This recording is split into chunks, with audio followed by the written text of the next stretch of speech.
Mr. Speaker, we truly live in an interesting time in our country when Americans watch this and they see two lone conservative Republicans, two members of the House Freedom Caucus, standing in an empty chamber discussing some of the most challenging threats we've ever faced as a nation. And what might we do? So I think the answer lies in the simple acknowledgement of the fact that this is not our house. This house belongs to the people. And the people are always present because the people are watching. Americans are quick to forgive and hesitant to condemn. It's in our nature. It's in our DNA. Conservative Americans, particularly, find it difficult to believe that our own federal government has, in many instances, across several agencies and departments, become quite weaponized against the people in a regular course of events.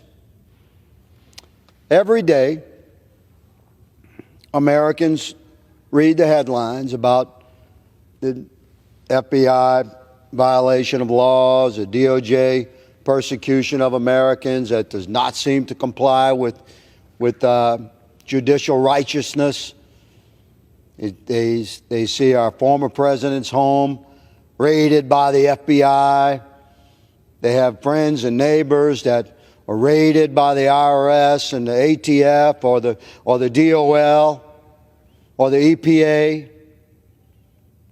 Americans see this and acknowledge it, but we have been slow to condemn, again, because it's in our nature to be understanding and forgiving, and compassionate and supportive, certainly of some of the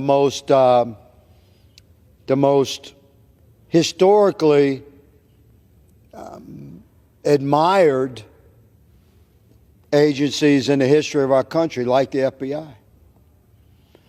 So, although we as a nation, as we look at men like Congressman Biggs and myself, we oppose, how dare we, but we oppose the expansion of police state surveillance.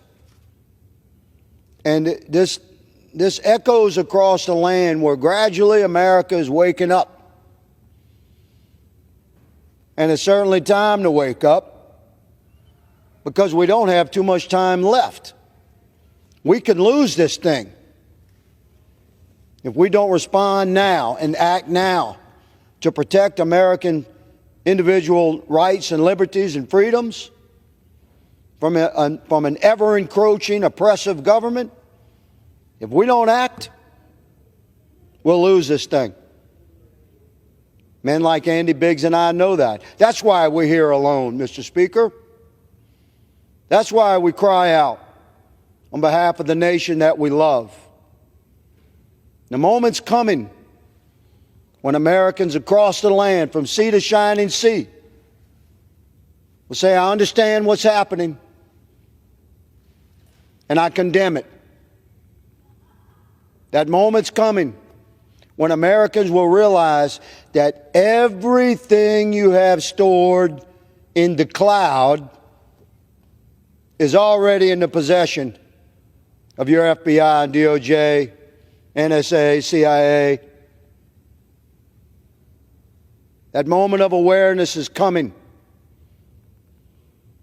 And conservative, constitutionalist Republicans, like me and my colleagues in the Freedom Caucus, we are standing in this moment of time, not in opposition to our Americans that disagree with us, but in support and love for the Americans that we've sworn an oath to the freedom, the constitutional rights, the civil liberties, the protected right to travel the land and be secure in our persons, our effects, our papers, and our homes, as stated by our founders.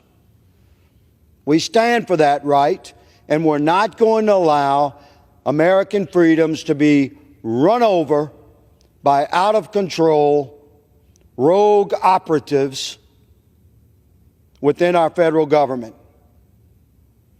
So I thank my colleague and friend, Representative Biggs, for allowing me to speak on the floor this day. I support this vigorous debate, and I am confident that America will land on the right side of this thing so that we can preserve and protect the freedoms that we enjoy in our republic. With that, Mr. Speaker, I yield.